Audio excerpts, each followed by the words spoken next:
여러분들도 그 투자나 여러 가지 금융을 하시면서 돈을 날려보신 적이 있으실 겁니다. 그 날린 돈, 어디로 갔을까요? 네. 네, 그게 사라진 게 아닙니다.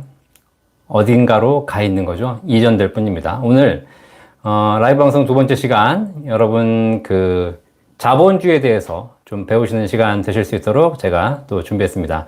오늘 두 번째 시간에도 이렇게 참여해주신 많은 분들 감사드리면서, 본격적으로 라이브 방송 두 번째 시간 시작하도록 하겠습니다. 먼저 본론 들어가기 전에, 네, 안녕하세요. 다 인사 다 해주시고요. 네, 감사합니다.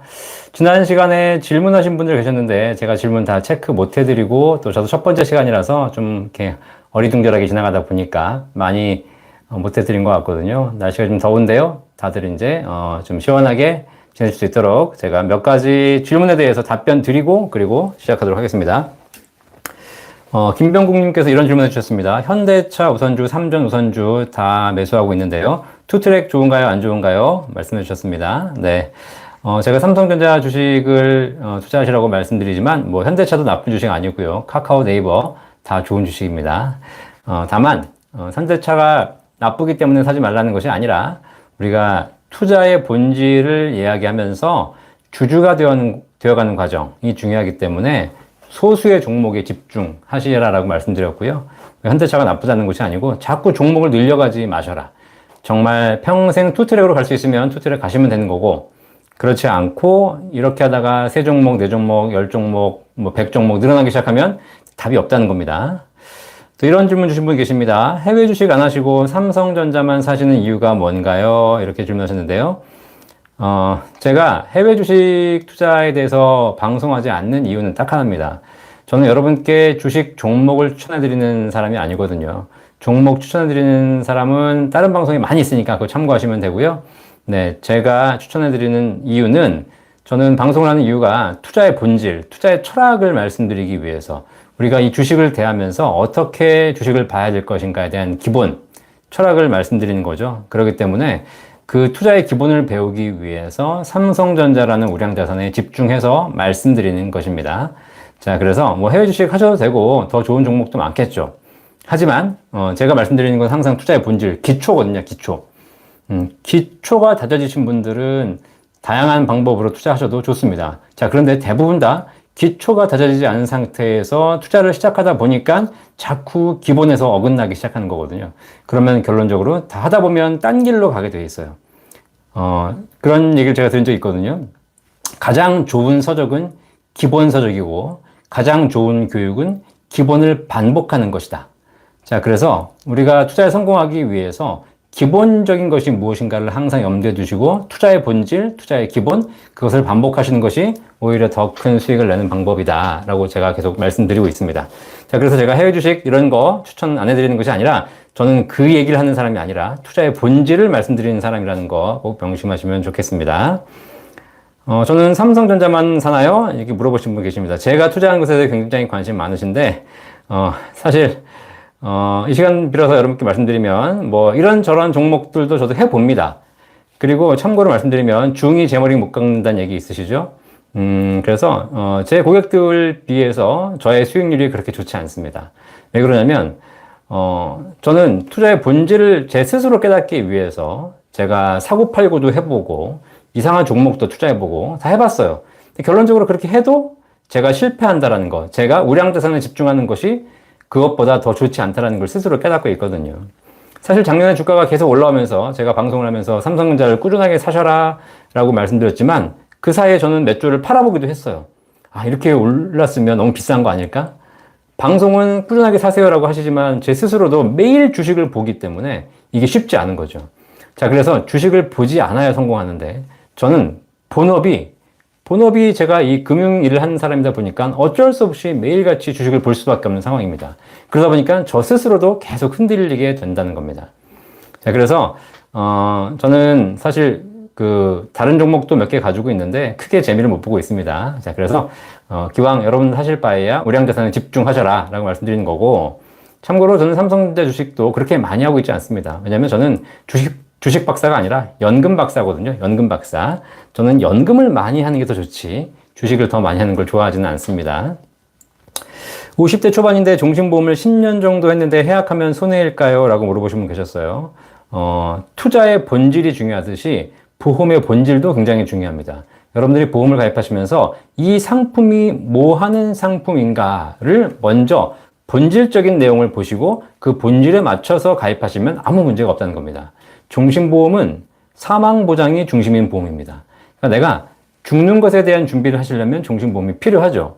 그렇게 가입했는데 여러 가지 기능이 있으면 좋은 것이고, 그런데 그렇지 않고 종신보험을 저축이라고 생각하거나 연금이라고 생각하거나 이렇게 되면 잘못된 거죠. 종신보험을 10년 정도 가입하셨다면 사실상 많이 내신 거거든요. 이런 분들 해지하시면 안 돼요. 보험회사 돈 벌어주는 거예요. 그러지 말고 꾸준하게 유지해서 나중에 사망보험금으로 자녀에게 물려주고 가십시오. 그것이 이 종신보험을 가장 잘 활용하는 방법입니다. 삼성전자 한 종목 투자하는 것보다 포트폴리오로 분산하는 것이 좋지 않을까요? 라고 질문 주신 분 계십니다. 분산 투자. 제가 책에서도 말씀드렸지만, 우리 사회가 분산 투자가 투자의 정설인 거는 맞지만, 중요한 건 우리 사회가 기형 자본주의 국가, 쏠림 현상이 집중되는, 더 심화되는 국가이기 때문에 이런 사회에서 분산이 의미가 없어지는 사회로 가고 있다는 거 말씀드렸고요. 그래서 여러분들이 만약에 포트폴리오로 분산하시려면 시가총액 10위권 이내만 분산하셔도 충분하다. 삼성전자, SK하이닉스, 카카오, 네이버, LG화학, 삼성바이오, 현대차 이런 종목 10위권 이내에서만 분산하시는 것은 그나마 우량자산에 분산하는 의미가 있지만, 그렇지 않고 그 이하의 종목에 분산하는 것은 이제 더더욱 의미가 없어질 것이다. 왜? 우리 사회가 부의 집중이 가속화되는 자본주의 사회이기 때문에 그렇습니다. 자, 이렇게 몇 가지 질문 주셨는데 제가 답변 드렸고요. 오늘 본격적으로 그럼 오늘 부의 진리 1장에 나오는 내용들을 가지고 여러분께 이 자본주의 사회에 대한 이야기 해드리도록 하겠습니다. 집중해서 들어주시고 또 하시면서 궁금하신 점 있으시면 댓글 달아주시면 댓글을 모아서 이 방송 끝날 때쯤에 대해서 댓글에 대한 또 답변도 드리도록 하겠습니다. 계속 참여해주시고 인사해주신 여러분 반갑습니다. 자, 부의 진리 지난 시간에 첫 번째 라이브 방송에서 말씀드렸던 것이 제가 머리말 읽어드렸습니다. 그때 과연 이 자본주의 사회에서 우리가 어떻게 대처해야 되는 것인가에 대한 이야기 해드렸고요. 오늘 첫 번째 시간으로 그 1장 1절에 나와 있는 제목 드리도록 하겠습니다. 1장의 제목이 이렇습니다. 부익부 빈익빈 앞으로 우리는 더 가난해진다. 이런 얘기 드렸고요. 1장 1절 내용, 돈은 사라지지 않는다. 이전될 뿐이다. 에 대한 이야기를 여러분께 드리도록 하겠습니다. 서두에서 말씀드렸지만 여러분들 돈 날린 적 많이 있으시죠? 투자해서 실패하신 분도 계시고 원금 손실 보신 분도 계시고 또 은행에 안전하게 나눠두겠다라고 해서 1% 이자를 받고 계신 분도 계실 겁니다. 자, 이런 분들 사실상 다 돈이 날아가고 있는 겁니다. 그런 부분에서 제가 한번 여러분께 이 책을 읽어드리도록 하겠습니다. 이자는커녕 원금 다 날릴 판 1조 판매된 금융상품 폭탄으로 돌아오다. 해치 펀드의 위험한 돌려막기. 라임 옵티머스 펀드의 만기 상환 실패. 사모펀드의 이딴 잔혹사. 자, 이런 뉴스 여러분 굉장히 많이 보셨죠? 최근 들어서 굉장히 많이 나오고 있습니다. 자, 이런 사고가 빈번하게 발생하고 있습니다. 근데 이거를 샀던 사람은 굉장히 큰 손실을 받겠지만 반대로 이걸 사지 않았고 살까 망설였던 분도 계실 거 아닙니까? 여기저기서 권유를 받아서 이렇게 고민했던 사람들이라면 내가 저걸 안 샀으니 망정이지, 아무 생각 없이 투자했더라면 투자금을 모두 날릴 뻔했네 라고 하면서 가슴을 쓸어내리는 분들도 계실 겁니다. 자, 그런데 이분들이 뭐라고 하시냐면요, 이렇게 얘기하십니다. 모르면 하지 말았어야지. 누가 겁도 없이 저런 투자하라고 했어.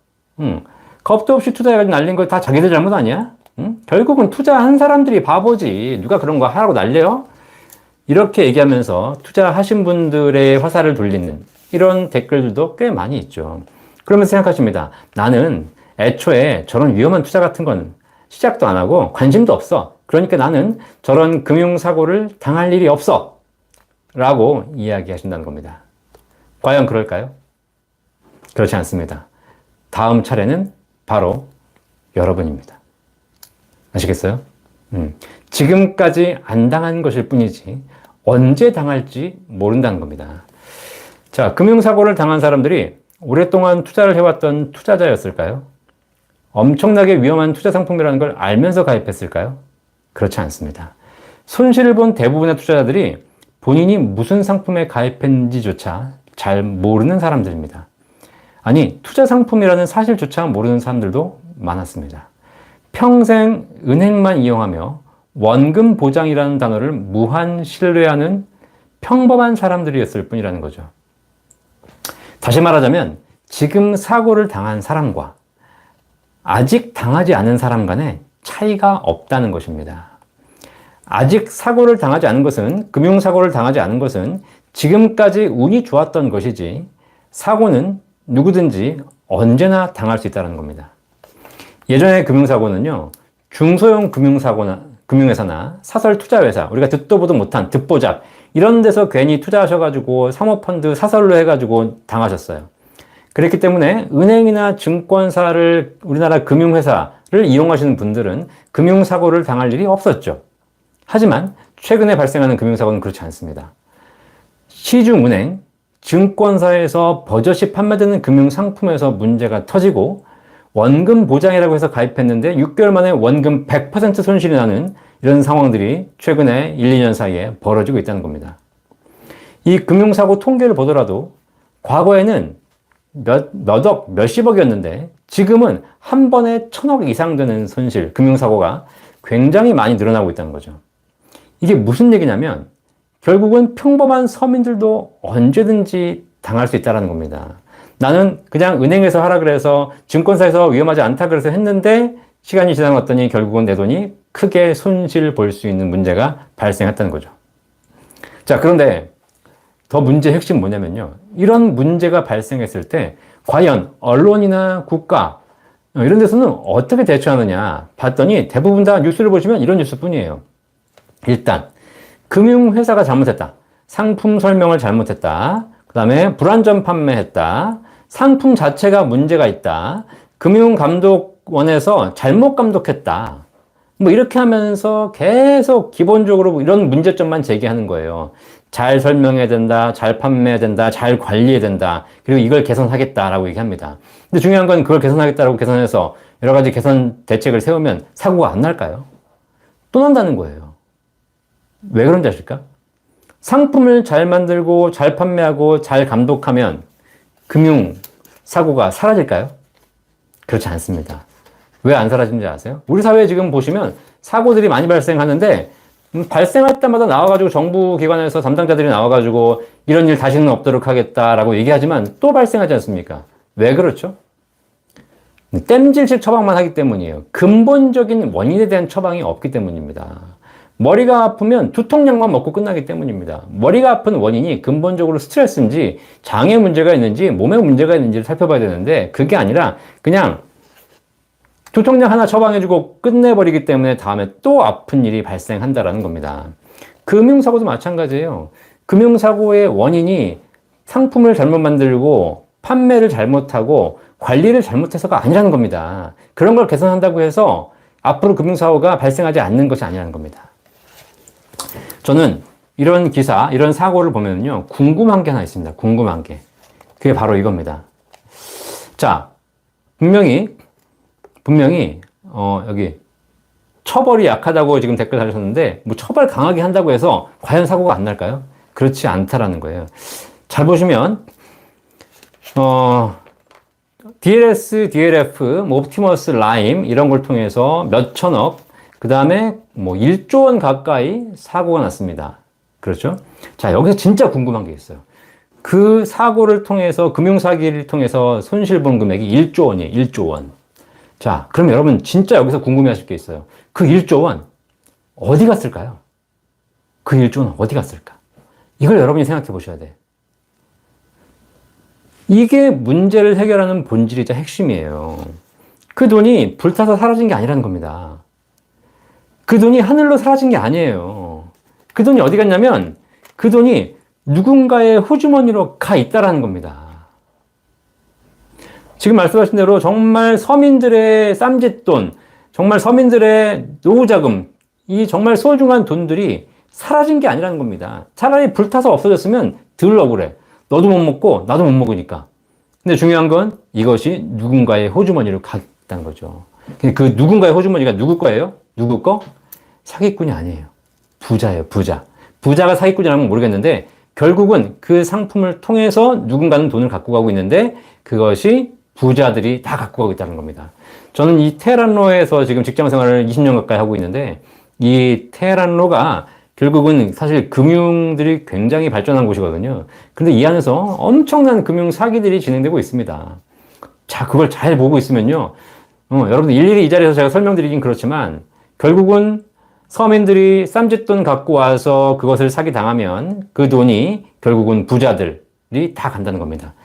똑같이 투자자가 같이 와도 똑같이 사고가 발생해도 돈 있는 부자들은 사고가 발생하면 원금과 이자까지 찾아가요. 그런데 돈 없는 서민들은 다 날린다는 겁니다. 이게 금융시장에서 이 자본주의에서 발생하는 거라는 겁니다. 이거 한번 읽어드릴게요. 투자나 파생 상품을 연구해보면 외형적으로는 굉장히 복잡해 보이는 구조지만 사실상 매우 간단하다는 걸 알 수 있다. 누군가는 수익을 얻으면 누군가는 손실이 생기는 제로섬 게임이다. 사람들은 금융상품이 투자를 통해 돈을 버는 방법이라고 생각한다. 여러분들 그렇게 생각하시죠? 금융, 주식 이런 것이 투자를 통해 돈을 버는 방법이라고 생각하시죠? 그렇지 않습니다. 금융상품은 일정한 조건 하에서 투자자의 돈을 이전하는 시스템일 뿐입니다. 다시, 금융상품이란 일정한 조건 하에서 투자자의 돈을 이전하는 시스템일 뿐이라는 겁니다. 결과에 맞게 예측한 사람들은 수익이 생기는 것이고 결과를 틀리게 예측한 사람들은 손실이 발생하는 제로섬 게임이라는 겁니다. 투자의 규제 워렌 버핏이 이런 이야기를 했습니다. 워렌 버핏이 내린 투자시장의 정의, 제가 강의 때마다 말씀드렸죠.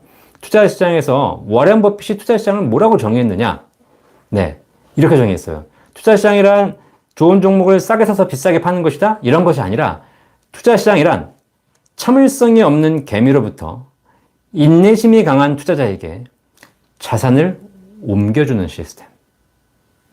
제가 이게 타이핑을 칠 수 없어서 그냥 말로 드리는 겁니다. 투자시장이란 참을성이 없는 개미로부터 인내심이 강한 투자자에게 자산을 옮겨주는 시스템이 바로 투자시장이라는 겁니다. 결국은 워렌 버핏이 내린 투자시장의 정의에서 투자의 성공의 원인은 인내심이었다는 거죠.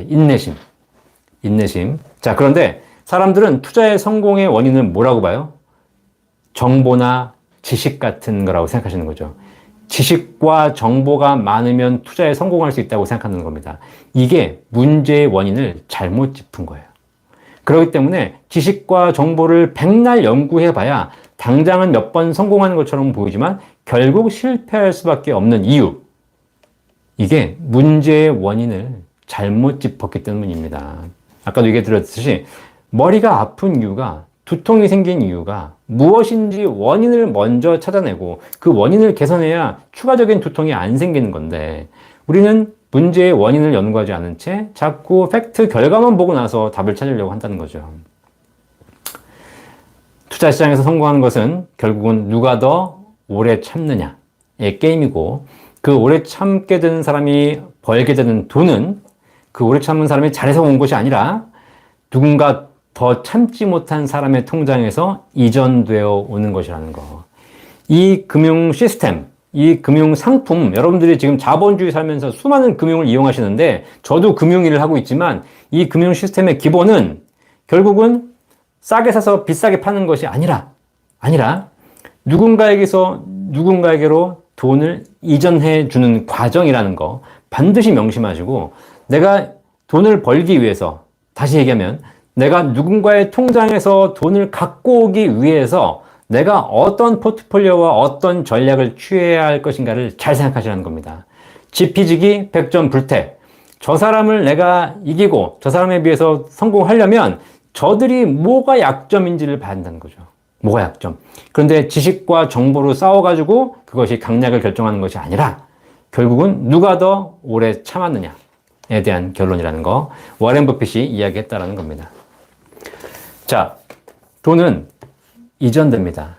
자, 그런데 돈이 이전되는 거, 흘러다니는 거, 이거 자체가 나쁜 것이 아니거든요. 제가 책에다 이렇게 썼습니다. 돈이 이전되는 그 자체가 나쁜 건 아닙니다. 돈이 누군가에게서 다른 사람에게로 이전되고 순환하는 과정은 정상적이고 자연스러운 현상입니다. 마치 심장에서 생성된 피가 핏줄을 타고 온몸으로 흐르는 것과 같다. 피가 순환하지 않으면 사람이 죽듯이 시장 경제에서 돈이 순환하지 않고 묶여있는 상태가 오히려 더 위험하다.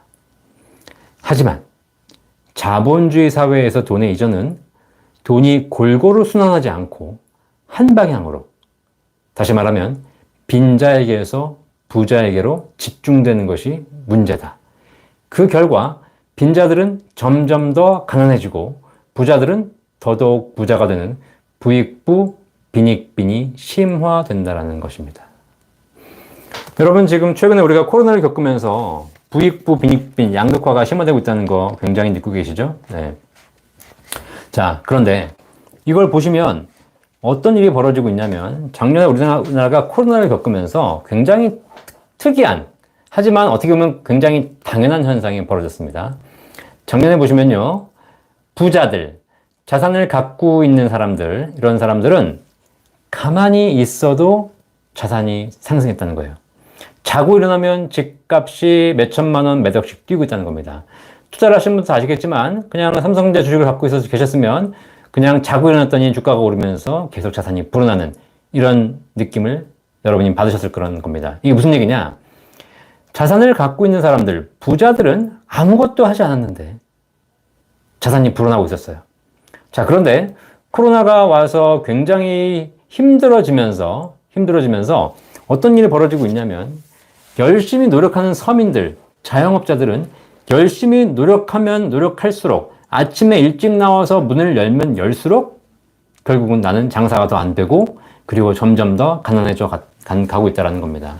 이게 부익부 빈익빈 양극화, 이것이 굉장히 심화되고 있다는 거. 제가 최근에 몇몇 영상에서도 보여드렸는데요. 여러분, 이 그림 거꾸로 보셨는데 잘 보이실지 모르겠습니다. 이 그림 뭐냐면, 이 그림이 K자형 양극화를 나타내는 거예요. 이게 뭐냐면, 자산을 갖고 있는 사람들은 에스컬레이터를 타고 올라가고 있어요. 가만히 있어도 자산이 증가하고 있습니다. 그런데 빈익빈, 서민들은 열심히 삽질을 하면서 내가 땅을 파고 있는데 점점 내가 내려갈 땅을 파고 있다는 거죠. 열심히 노력하면 할수록 점점 더 가난해지고 있고, 부자들은 가만히 있는데 에스컬레이터를 타고 자산이 상승하고 있다는 겁니다. 자, 이게 자본주의의 가장 큰 문제점입니다. 본 광고는 생명보험 광고 심의 기준을 준수하였으며 유효기간은 심의일로부터 1년입니다. 그 다음 읽어드릴게요. 문제의 본질은 금융상품 자체에 있지 않습니다. 금융사고가 터졌다고 한동안 소란을 떨면서 금융상품을 바꾸거나 금융 시스템을 개선한다고 해서 상황이 달라지지 않습니다. 본질적인 문제는 자본주의라는 시스템입니다. 역사가 이미 증명했듯이 자본주의 시스템은 부익부 빈익빈을 심화할 수밖에 없다. 그리고 이 현상은 앞으로 더더욱 가속화될 것이다. 이 부익부 빈익빈을 완화하기 위해서 정부에서 각종 정책을 취할 수 있습니다. 세금을 올리고 그걸로 복지 정책을 강화하고 이런 걸 쓰고 있죠. 하지만 그런 노력 자체만으로 부익부 빈익빈을 막을 수 없다는 겁니다. 문제의 본질은 자본주의에 있어요. 자본주의. 자본주의의 뜻이 뭡니까? 제가 지난 시간에 설명드렸죠. 자본주의, 돈이 주인인 세상, 돈 가진 사람이 주인인 세상이 자본주의예요. 자본주의에 살면서 우리가 돈이 의미 없다라고 얘기하는 것이 잘못됐다는 겁니다. 결국은 이 자본주의 시스템은 부익부 빈익빈을 더더욱 강하게 심화시킬 수밖에 없는 것이고요. 이 자본주의 시스템 자체가 무너지지 않는 이상 결국은 근본적인 개선은 쉽지 않아 보입니다. 자, 제가 부의 진리 1장 1절에서 여러분께 말씀드린 내용입니다. 세상에 돈은 사라지지 않는다. 돈은 이전될 뿐이다 라는 겁니다. 결국은 이 사회에서 여러분들이 어떤 이제 자산에 있어서 어떻게 포지션을 하냐에 따라서 여러분들이 성공과 실패 방법이 달라지는 겁니다.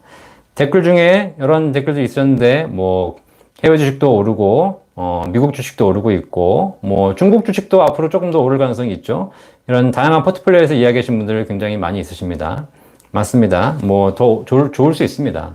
자, 그런데 결국은 저도 투자 시장에서 한 20년 정도 있어 보니까, 오르고 떨어지고는 계속 사이클을 타고 왔다 갔다 하거든요. 내가 그 타이밍을 잡을 수 있다면, 그걸 맞출 수 있다면, 내가 지난 6월 달에 카카오가 이렇게 오를 줄 알았더라면 나는 카카오를 투자해서 성공했겠죠. 그리고 이번 달은 무엇이 갈지 또 여러분이 알고 계신다면 여러분들은 투자를 통해서 성공하실 겁니다. 근데 중요한 건 다 지나고 나서 우리가 알게 된 것이지 실제로 그걸 투자하기는 쉽지 않다라는 거. 그러면 이미 오르고 있는 거, 이미 오른 거 가지고 거기가 되니까 우리가 그리 가자. 이런 투자 방법은 뒷북을 치는 방법일 뿐이라는 거. 그리고 그렇게 해서 여러분들이 돈을 날리시게 되면 그 돈이 사라지는 것이 아니라 누군가 부자에게로 이전되고 있다는 겁니다. 오히려 부자들은 단타를 거의 하지 않습니다. 그냥 우량자산을 사서 buy and hold, 묻어둘 뿐이죠. 그러면 시간이 지나면 다 순서가 오게 나름입니다. 자, 그래서 여러분 제가 오늘 두 번째 라이브 방송에서 여러분께 말씀드렸던 내용, 바로 이 자본주의 사회에서 우리가 말하는 금융 시스템이라는 것이 결국은 무엇인가에 대해서 여러분들이 한번 생각해 보시는 시간이 되시기 바라겠어요. 저도 금융을 하고 있고 20년간 하고 있고 금융 상품을 통해서 돈을 벌기도 하고 돈을 날리기도 하고 여러 가지 다 해보고 있습니다. 자, 그런데 금융이 좋고 나쁘고를 논하는 거, 이건 제가 보기에는 의미 없다고 생각하고요. 하지만 이 시스템 자체가 결론적으로 여러분들은 뭐 특히 뭐 금융회사에 가면 전문가들이 있고 이 전문가들이 나에게 수많은 좋은 정보를 주고 좋은 종목을 찍어줘서 그들과 함께 뭐 큰 돈을 벌 수 있고 이렇게 생각하시겠지만 실상은 그렇지 않다. 금융 시스템이란 그냥 누군가에게서 누군가에게로 돈을 이전시키는 시스템일 뿐이라는 겁니다. 그걸 꼭 명심하시기 바라겠습니다. 자, 질문 있으면 질문 주시면 또 댓글로 제가 주신 분들 답변 드리도록 하겠습니다. 지금 보니까 몇 분이 질문 주셨는데 애플 사면 엄청 가격이 오르는데 왜 맨날 삼성전자만 외쳐요? 라고 얘기하죠. 그러니까 이런 질문 진짜 많이 주세요. 뭐 현대차를 사면 되지, 카카오를 사면 되지, 애플을 사면 되지, 미국을 사면 되지, 뭐 테슬라는 엄청 올랐는데 뭐 이렇게 얘기합니다. 그죠? 그러니까 혹시 제 방송을 들으시는 분들 중에서 꼭 알고 계실 게 뭐냐면 그런 걸 사지 말라는 게 아닙니다. 제가 투자에 대한 이야기 하시는 거 제 방송을 꾸준하게 시청해 보신 분 아시죠? 저는 주식하는 얘기 드리지 않습니다. 주식하지 마세요. 주식해봐야 여러분들은 금융 시스템 내에서 돈을 날리는 피해자가 될 뿐이에요. 여러분들은 지식과 정보도 약하고 참을성도 약합니다. 여러분들이 목적은 돈을 버는 거잖아요. 돈을 버는 건데 돈을 벌기 위해서 주식을 연구하지 마시라고요. 여러분들은 아무리 연구해도 정보와 더 많은 지식을 갖고 있는 사람들을 이길 수가 없어요. 그러면 그들을 이길 수 있는 방법이 뭐냐? 결국 우리가 주주가 되는 것이라는 겁니다. 주주가 되는 것. 우량회사, 우량자산의, 우량기업의 주주가 되는 것이 내가 지금 뭐가 될지는 카카오가 갈지, 네이버가 갈지, 현대차가 갈지, 애플이 갈지는 알 수 없어요. 그런데 내가 주주가 되는 순간 그 회사의 주주가 되는 것이고 그 회사의 수익과 함께 하는 것이고 그렇게 1년, 2년, 3년, 5년이 지나고 보면 그 회사가 성장하면서 나도 함께 성장할 수 있다는 겁니다. 제가 우리나라에서 삼성전자 사라는 이유는 딱 하나입니다. 여러분들이 미국에 가서 살 거면 애플 사세요. 미국에 가서 사실 거면. 근데 여러분들은 미국 시민이 아니고 한국 시민 아닙니까? 사실 비교 대상이라는 게 있습니다. 우리나라가 비교하지 말자 하지만 사실 미국 주식이 100배가 뛰든 1000배가 뛰든 배가 아프지 않아요. 근데 우리나라에서 삼성전자 주식이 100배가 뛰면 삼성전자 주식을 사지 않는 사람들은 전부 배가 아프고 죽습니다. 그래서 문제가 뭐냐면 우리나라에서 삼성전자를 사게 되면 여러분들이 적어도 이재용 회장과 수익률이 같게 됩니다. 아시겠죠? 이재용 부회장이 망하면 같이 망해요. 그래서 여러분들이 그런 부분을 좀 생각해 보시고 투자를 어떤 종목이 좋냐 안 좋냐를 문의하지 마시고요. 내가 투자의 본질을 제대로 알고 제대로 하고 있는 것인가 이런 부분을 여러분이 한 번 더 고민해 보시기 바라겠습니다. 질문 주신 분들 몇 가지 계신데요. 네. 증권주도 가지고 계시고요. 네, 퇴직연금도 많이 하고 계시네요. 퇴직연금에 매달 추가로 저축을 하고 있는데 이것도 세제 혜택을 받나요? 라고 물어보셨습니다. 예. 퇴직연금에 추가로 하시는 거 700만원, IRP 700만원까지 세제 혜택 드리고 있죠. 그 이상 하는 것은 세제 혜택 받을 수 없고요. 네. 그 다음에 해외 지수 S&P 500, 나스닥 100, 추정 ETF는 어떻게 보시나요? 일단 S&P 500이나 나스닥이라든가 다 기술주 중심으로 우량자산 중심으로 투자하기 때문에 ETF 좋습니다. 분산 투자가 되어 있기 때문에. 자, 그런데 아까 말씀드렸죠. 투자를 분산해서 하시는 거 수익률을 일정한 부분에 리스크를 줄일 수 있는 방법은 되지만 지금 사회에서 우량자산에 집중하시는 것이 더 좋다. 자, 그러면 우량자산에 집중하려면 결국은 소액 대형 우량주의 주주가 되셔라. 자, 저는 그게 더 좋다고 생각합니다. 변액 유니버설 보험을 계속 유지해야 할까요? 5년 보유 중이고 7% 수익 중입니다.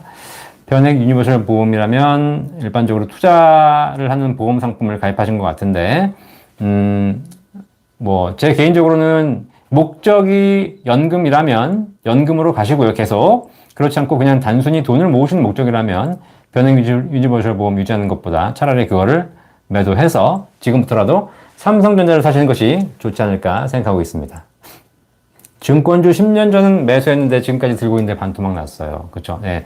증권주가 금융주들은 사실 오르는데 한계가 있습니다. 다만 배당을 보시는 거죠. 증권주 중에서 배당을 받으셨다면 제가 보기에는 배당 소득으로도 충분히 손실 나는 게 커버될 수도 있는 것이고요. 그래서 주식이라는 걸 딱 보유 목적을 확실하게 하셔야 돼요. 내가 배당이 목적이면 주가는 보시면 안 되는 거고, 그 다음에 매매 차익이 목적이면 매매 차익 중심으로 올라갈 수 있는 종목을 보시는 게 좋습니다. 근데 그 두 가지 볼 수 있는 것이 이제 우량자산이라는 거죠. 네, 맥쿼리 인프라, 여러 가지 펀드들이 있는데요. 펀드에 대해서 여러분들이 많이 물어보세요. 근데 개인적으로 저도 펀드를 옛날에 많이 추천했습니다. 근데 대한민국에서는 사실상 펀드라는 게 보면 이것저것을 다 묶어놓은 것이거든요. 근데 열심히 묶어져 있지만 그렇게 해서 분산 투자한다고 해서 내 수익률이 결코 크게 달라지지 않거든요. 제 고객들 중에 보시면 펀드를 10개부터 시작해서 수십 개씩 가입하신 분들이 계세요. 근데 자기가 뭘 했는지도 몰라요. 근데 결국은 수익률 보면 그냥 벤치마크하는 지수들과 큰 차이가 없다는 겁니다. 오히려 이것저것 막 하느라고 더 복잡해져서 비용만 더 나가시는 거예요. 그래서 펀드를 서너 개, 대여섯 개, 10개 하실 필요가 없어요. 그냥 하나만 하셔도 된다는 거예요. 그러니까 분산하면 리스크가 줄어들 것처럼 보이지만 너무 많이 분산하게 되면 오히려 관리가 힘들어져서 비용만 더 나가게 되는 이런 문제가 발생한다는 거. 특히 이 자본주의 사회에서는 우량자산에 집중하는 것이 훨씬 더 효과적이라는 거. 분산해봐야 결국은 의미가 없다라는 거. 분산하면 잡주가 들어온다는 거. 참고하셔가지고 여러분의 펀드 선택을 하셨으면 좋겠습니다. 네, 주식 전문가는 ETF 미국 추천하던데요. 네, 주식 전문가가 시킨 대로 하시면 되는데 중요한 건 여러분들 금융회사에 있는 주식 전문가가 과연 전문가입니까? 저한테 찾아오셔가지고도 많은 분들이 질문하세요. 삼성전자를 사야 될까요? 말아야 될까요? 물어보십니다. 그럼 제가 답변 드리죠. 제가 어떻게 알아요? 내일 주가가 오를지 안 오를지 어떻게 합니까? 내일 주가가 오를지 안 오를지 아는 사람은 두 가지 부류예요. 두 가지 부류. 첫 번째, 내부자 정보를 갖고 있는 범법자거나 두 번째, 내일 종목을 찍는 사기꾼이거나 잘 모르는데 아는 척하는 사기꾼이거나 둘 중에 하나입니다. 내일 주가를 아무도 모르는데 어떻게 알아요? 그러니까 저는 우리나라의 금융회사에 근무하는 모든 주식 전문가가 전문가라고 생각하지 않습니다. 저도 마찬가지예요. 저도 전문가가 아니에요. 전문가는 본질, 투자의 본질, 상품의 본질, 정확하게 본질적인 것을 알려주는 사람이 전문가시지 내일 주가를 맞추는 사람이 전문가가 아니라는 거 여러분 꼭 한번 생각해 보시기 바라겠어요. 우리나라에는 수많은 증권사의 전문가라고 얘기하는 그 직원들이 뭘 봤죠? 여러분에게 추천해가지고 그 종목에서 수익 난 것에 대한 성과를 쉐어받습니까? 그러면 당연히 전문가죠. 수익이 나면 같이 쉐어받는 거니까. 자, 그런데 우리나라의 수많은 증권회사에 있는 주식 전문가들은 전부 월급 받아요. 월급. 월급은 어디서 나와요? 여러분의 수익에서 나오는 것이 아니에요. 여러분이 내신 거래 수수료에서 나오는 거예요. 이 금융 시스템을 이해하세요. 금융 시스템이란 여러분에게 거래를 유도하고 그 거래를 통해서 수수료를 만들어내고 그 수수료를 가지고 월급을 나눠받는 회사가 증권사, 금융회사예요. 이해되시겠죠? 그게 나쁘고 좋고가 아니라 금융회사가 수수료 받는 거 당연한 거 아닙니까? 물건 사는데 수수료 있는 건 당연한 거죠. 다만 그 수수료에 해당하는 값어치를 하냐 안 하냐가 문제지. 그렇죠? 근데 수수료에 해당하는 값어치, 투자의 본질, 상품의 본질을 정확하게 얘기해주면 그 본질을 하는 겁니다. 근데 그렇지 않고 투자의 본질, 상품의 본질은 외면한 채 내일 종목이 오를 겁니다. 내일 떨어질 겁니다. 라고 추천하는 것은 이거는 사실상 둘 중에 하나, 정보를 원래는 흘리면 안 되는 정보를 흘리는 범법자이거나 아니면 모르면서 아는 척하는 사기꾼이거나. 자, 그래서 주식 전문가가 얘기하는 거, 뭐 그들이 맞을 수도 있고 틀릴 수도 있습니다. 그건 반반의 확률이죠. 그렇게 해보시기 바라겠습니다. 자, 공무원 유족연금 받는데 노령연금 받을 수 있나요? 네, 뭐 연금 강의도 제가 종종 이제 앞으로 드리겠지만 공무원들은요, 공무원 배우자이잖아요. 공무원 배우자분은 기초연금 대상이 안 되시는 거 법으로 그렇게 되어 있습니다. 어쩔 수 없죠. 안타깝습니다. 저도 저희 집사람이 공무원이어서 기초연금 받을 수 없습니다. 네. 개인연금 IRP에 담을 만한 추천 종목은 뭐가 있을까요? 여기에 미국 지수 추정 ETF를 담으면 좋을 거 생각하는데, 개인연금이나 연금저축, IRP, 이거는 개별 종목을 살 수는 없지 않습니까? 그래서 제가, 연금저축 펀드라든가 IRP의 펀드 운영하신 분들에게 제가 드리는 철학이 있어요. 삼국지 펀드. 삼국지 펀드. 어차피 복잡하게 가봐야 의미가 없다. 그러면 삼국지. 미국, 중국, 한국. 이 세 나라의 기본적인 인덱스, 핵심 펀드들 3개, 하나씩 3개만 담는 겁니다. 그래서 이걸 가지고 비중만 조절해 가는 겁니다. 그렇지 않고 거기다 무슨 뭐 4차 산업혁명, 뭐 에너지 펀드, 수소차 펀드, 전기차 펀드, 무슨 펀드 이렇게 막 담기 시작하면 나중에 관리가 안 됩니다. 관리가.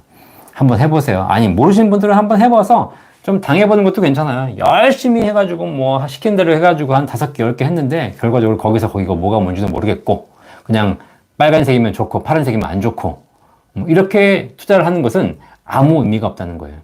제가 우리 젊은이들한테 투자 강의하면서 항상 하는 얘기가 뭐냐면 투자를 직접 해봐야 되는 이유가 뭐냐면 투자를 직접 하면서 투자를 몸소 체험하라는 거예요. 전문가에게 맡기지 마라. 전문가에게 맡기는 순간 너는 바보가 된다. 그러니까 이 금융회사들뿐만 아니라 이 사회 시스템이 그래요. 당신들은 몰라. 너네들은 모르는 거고 너네들은 알려고 하지 마. 그리고 나한테 맡겨. 그럼 내가 다 해줄게. 라고 하면서 여러분은 바보로 만들고 내가 해준다고 하면서 내가 수수료를 받아 챙기는 시스템. 이것이 사실상 어떻게 보면 우리 사회에 굉장히 팽배해 있거든요. 그래서 우리 사회에서 제가 하고 싶은 일은 뭐냐면 우리 일반인들이 투자에 대해서 제대로 이해하게 만들어주는 것. 투자가 사실상 우리가 달달달달 떨어야 되는 위험한 것이 아니라 누구나 해볼 수 있는 것이고 그걸 하면서 배울 수 있는 것. 어린아이들이 정말 중학교, 고등학교 때부터 투자에 대해서 배우면서 날려도 보고 또 벌어도 보면서 아, 투자가 이렇게 하면 잃는 거구나. 이렇게 하면 버는 거구나. 결국 이 시스템이 무엇일까를 이해해 주는 것. 그래서 이 부의 진리라는 이 책을 부모님이 읽는 것도 중요하지만 자녀한테 이렇게 하는 겁니다. 자녀한테. 왜? 이 부의 진리가 단순히 부자가 되기 위해서 돈을 벌기 위해서 읽는 것이 아니라 이 사회가 어떻게 돌아가고 있는지 애들에게 알려주라는 겁니다. 이 세상은 아름다운 것이고 이 세상은 좋은 것이고 조금만 기다리면 국가에서 다 살기 좋은 세상을 만들어 줄 거야. 그냥 그런 걸 믿고 지금 꾹 어렵더라도 꾹꾹꾹 참고 있어. 라고 얘기해 주기에는 이미 사회가 너무 기형적으로 자본주의화 되어가고 있다는 거예요. 그러면 거기서 우리가 어떻게 투자하고 이 돈을 배워야 될 것인가를 연구해 주는 것. 이것이 제가 이 부의 진리를 쓴 내용이라는 거 꼭 명심하시고 참고해 주셨으면 좋겠습니다. 네, 전적으로 응원해 주시는 여러분들 진심으로 감사드립니다. 실제로 증권사 가시게 되면 삼성전자 주식 사러 왔어요. 여러분이 증권사 가셔가지고요. 증권사 계좌를 개설하면서 이렇게 얘기하시는 거예요. 제가 지금 삼성전자 주식을 한 1,000만 원어치 사가지고요. 앞으로 10년간 장기 보유할 거예요. 만약 이렇게 얘기하면 증권사 직원이 어떨까요? 표정이. 네, 좋아할 리가 없죠. 그래서 증권사에서는 삼성전자 주식을 추천하지 않습니다. 왜? 삼성전자가 반도체 가격이 떨어지고 여러 가지 리스크가 있어서 앞으로 주가가 오를 것 같지 않고 지금 또 많이 올랐고 여러 가지 문제가 있고 이래서 추천하지 않는 그것이 아니라 삼성전자 추천하는 순간 거래를 하지 않기 때문에 거래를 많이 할 수 없기 때문에 이렇게 가만히 있는 종목들은 거래를 할 필요가 없죠. 그러다 보니까 결론적으로 증권사의 수익원이 되지 않는다라는 거예요. 사실 제가 해외 주식 추천하지 않는 이유도 하나가 있습니다. 여러분들은 해외 주식을 왜 여러분들이 해외 주식을 하고 있을까? 잘 생각해 보세요. 불과 2년 전, 3년 전만 해도 여러분들은 해외 주식을 하지 않았어요. 할 수도 없었고 시스템도 없었어요. 자, 그런데 불과 1, 2년 사이에 우리가 지금 다 해외 주식을 관심 있게 보고 있지 않습니까? 왜 그럴까요? 왜? 이 이유가 있어요. 해외 주식이 좋아서가 아니에요. 왜? 자, 원래 증권사들이 뭘로 먹고 살았냐면 거래 수수료로 먹고 살았습니다. 그래서 예전에는 뭐 시스템도 잘 발달되지 않았고 그래서 증권사 직원들이 각각 주문을 내주고 또 팔아주고 해주면서 수수료를 받지 않았습니까? 그죠? 뭐 거래해주고 수수료 받는 거 당연한 겁니다. 자, 그런데 이제 사람들이 투자에 대해서 깨치기 시작하면서 굳이 직원한테 하지 않아도 수수료가 너무 비싸다는 걸 알게 된 거예요. 그래서 우리 사회에 뭐 키움증권이나 영웅 같은 증권 이런 회사들이 나오면서 거래 수수료를 확 다운시켜버린 겁니다. 0.00 몇 프로 이렇게. 그러니까 갑자기 수수료를 많이 받던 증권사들이 경쟁사가 나와서 얘네들의 수수료를 낮춰버리니까 장사가 안 되는 거예요, 장사가. 뭐 어떻게 돼, 이제? 수수료를 계속 주식 거래 수수료를 높여가지고는 장사가 안 되잖아요. 그래가지고 우리나라의 대형 증권사들이 얼마 전부터 어떤 정책을 썼냐? 국내 주식 거래 수수료 무료 정책을 썼어요. 국내 주식 거래 수수료가 무료래. 저는 처음에 그 광고를 듣고 깜짝 놀랐어요. 쟤네들 국내 주식 거래 수수료 무료 해버리면 뭘로 먹고 살지? 참 신기하더라고요. 증권사는 분명히 거래 수수료를 먹고 사는데 거래 수수료를 안 받는데. 이상하다. 쟤네 이제 어떻게 하나 망하려고 그러나? 그런데 아니나 다를까. 국내 주식 거래 수수료 무료라는 얘기를 듣고 증권사에 계좌 개설을 하러 갔더니 뭐라 그래? 해외 주식 계좌를 터주는 거예요. 그러면서 해외 주식 하세요라고 얘기합니다. 왜? 해외 주식은 거래 수수료가 높기 때문이죠. 결국은 우리가 해외 주식 하는 것도 사실 이 금융회사들이 수수료 받기 위해서 시장을 만들어낸 거예요. 그리고 작년에 해외 주식이 많이 올랐고 국내 주식도 올랐죠. 그렇기 때문에 타이밍이 잘 맞은 것일 뿐인 거죠. 자, 그래서 투자하실 때 잘 보세요. 내가 지금 하고 있는 것이 제대로 내가 철학을 가지고 한 단계 한 단계 밟아가는 것인지 아니면 누군가가 만들어 놓은 유행, 포장을 따라서 내가 쫓겨서 끌려가고 있는 것인지 잘 한번 보시라는 겁니다.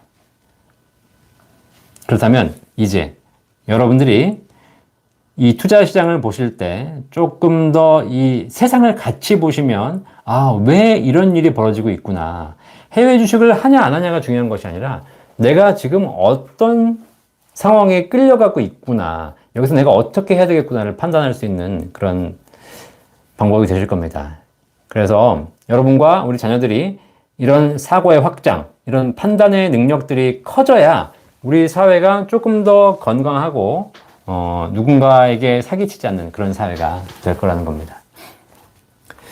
자, 많은 분들이 이제 주셨는데요. 지금 뭐 질문이 너무 많으신데, 네, 질문에 대한 거 제가 정리해서 또 다음 라이브 시간에 정리해서 보내드리도록 하겠습니다. 지금 라이브 어떻게 진행되고 있냐면요. 제가 쓴 책이 부의 진리하고 연금 부자들 두 권 있거든요.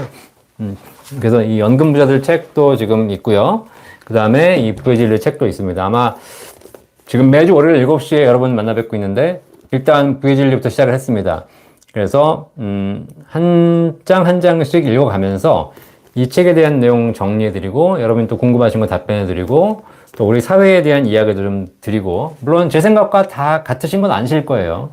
그런데 그럼에도 불구하고 우리가 서로 이렇게 하는 과정에서 사고의 생각의 과정, 사고를 좀 확장하는 이런 시간들을 좀 가졌으면 좋겠습니다. 그래서 부의 진리가 5장까지 있는데요. 꾸준하게 해서 진행할 것이고요. 그거 끝나고 나면 또 연금 부자들에 대한 내용도 꾸준하게 진행을 해서 뭐 저는 개인적으로 우리 사회에서 투자를 하려면 우량자산 삼성전자, 그 다음에 노후를 준비한다면 연금제도, 요거 두 가지만 활용하면 사실 제가 보기에 금융은 더 이상 이용할 거 없다라는 생각을 하고 있습니다. 괜히 복잡하게 해봐야 답도 안 나오고 머리만 아프고 그러지 마시고 그냥 더 단순하게, 심플하게 만드는 것. 이것이, 네, 좋을 것 같습니다. DGB생명 그랑해지 변액연금 달리 5% 변동 아직 없고요. 뭐 연금 관심 있으신 분들 KDB생명 상품은 7월달부터 금리가 다운됐고 DGB생명은 9월달에 다운된다고 하네요. 네. 자, 그래서 제가 지금 이렇게 강의도 해드리고 있지만 또 연금박사 상담센터를 운영하면서 저희 뭐 투자 연금에 대해서 궁금하신 거 전부 다 상담해드리고 있는 거 아시죠? 그래서 여러분들이 방송 보시면서 또 궁금하신 내용, 또 어떻게 하면 연금 설계를 잘 할 것인가 이런 내용들이 있으시면 언제든지 저희 연금박사 상담센터로 전화 주시면 저희 전문가들이 전문적으로 상담해 드리도록 하겠습니다. 전화번호 1800-3624번입니다. 뭐 여기 뭐 다 있으니까 참고하셔가지고 1800-3624번으로 전화 주시면 됩니다. 오늘 한 45분 정도 여러분께 방송해 드렸는데 도움이 되셨기를 바라고요. 뭐 저녁 드시면서 그 다음에 또 퇴근하시면서 뭐 더운 여름에 좀 바쁘시겠지만 이거 잘 좀 보시면서 여러분이 이 자본주의 사회에서 부익부는 되지 않을지언정 빈익빈이 되지 않도록 여러분께 도와드리도록 하겠습니다. 지금 질문 주신 부분들 계속 있으신데 질문 주신 부분들은 전부 정리해서 다음 주 월요일 7시 라이브 방송 때 정리해서 여러분께 올려드리도록 하겠습니다. 계속 이어지는 또 제 방송 올라오는 것들도 여러분 참고해서 방송 시청해 주시고요. 아시죠? 구독과 좋아요 꼭 잊지 마세요. 그래서 구독과 좋아요 하시면 여러분이 행복해지고 여러분이 부자가 됩니다. 오늘 라이브 방송 두 번째 시간, 돈은 사라지지 않는다. 이전될 뿐이다. 빈자에게서 부자에게로. 시청해주신 여러분 감사드리고 여러분 행복한 인생 응원하겠습니다. 감사합니다. 수고하셨습니다. 본 광고는 생명보험 광고 심의 기준을 준수하였으며 유효기간은 심의일로부터 1년입니다.